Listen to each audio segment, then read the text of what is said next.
Madali kasing magsalita kapag hindi ikaw ang nasa posisyon. Pero kung ikaw kaya ang nandun, kaya mo rin ba? Minsan gusto nating sisihin agad ang mga leader sa trabaho, sa simbahan, o kahit sa bansa.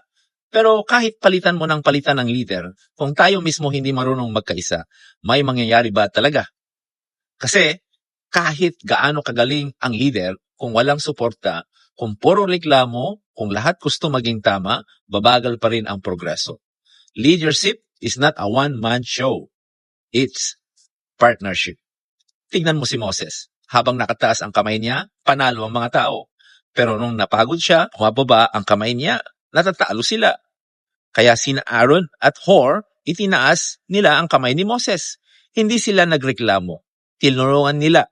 Kasi alam nila kapag bumagsak ang leader, damay silang lahat. A house divided against itself cannot stand. That's Mark chapter 3 verse 25. Ibig sabihin, kahit sinong ilagay mo sa taas, kung hati ang mga nasa baba, wala pa ring mangyayari.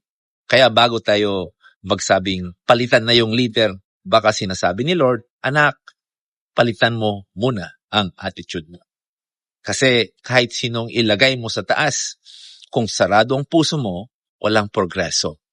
Pero kung nagkakaisa, nagmamahalan at nananalangin, kahit simpleng leader, pwedeng gamitin ni Lord para magbago ang lahat. Kung agree ka, type unity sa comments at ishare mo ito sa mga taong gustong i-remind. True change doesn't start from the top. It starts from the heart.